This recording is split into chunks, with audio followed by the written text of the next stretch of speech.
안녕하십니까. 유한타증권 건설건자재 산업을 담당하고 있는 김기룡 연구원입니다.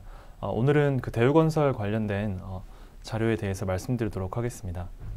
최근에 이제 카타르 쪽에서 대규모 그 LNG 발주 관련된 그 조선 쪽 협약이 좀 이루어지면서 아무래도 시장에서 좀 LNG 관련된 관심이 좀 높아지고 있는 상황입니다.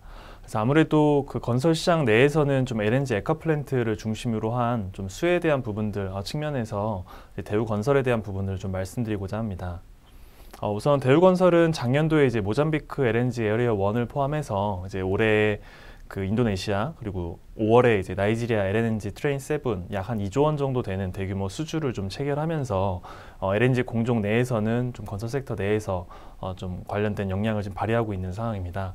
그래서 대우건설 같은 경우는 작년도에 이제 해외 수주 신규 수주 측면에서는 약 한 1.8조 원 정도를 기록을 했고 올해는 5.1조 원의 가이던스를 제시를 했는데 일단 5월에 가장 중요한 그 나이지리아 LNG 수주를 함으로 인해서 약 절반 이상의 좀 수주고를 달성할 것으로 좀 추정을 하고 있습니다.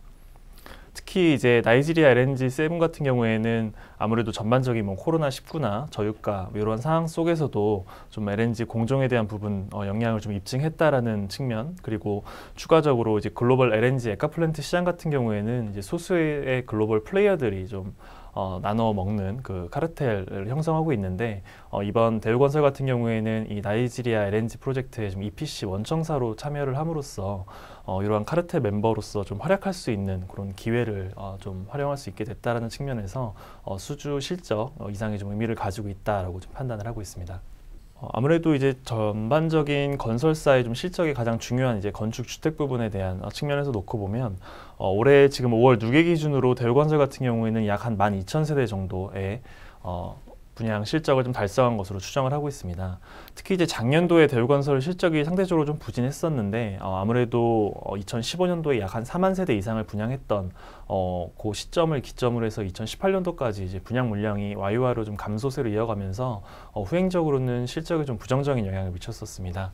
근데 역으로 보면 지금 2018년도에 약 한 14,000세대를 분양을 했고 작년도에는 21,000세대, 그리고 올해 같은 경우에는 약 한 35,000세대 지금 분양 가이던스를 제시를 한 상황이고 지금 5월 누계 기준으로 약 한 12,000세대 정도를 분양을 했기 때문에 아무래도 올해 분양 물량의 좀 가시성 측면에서는 조금 더 좀 뚜렷하게 좀 볼 수 있는 그런 포인트가 될 것으로 보고 있고요.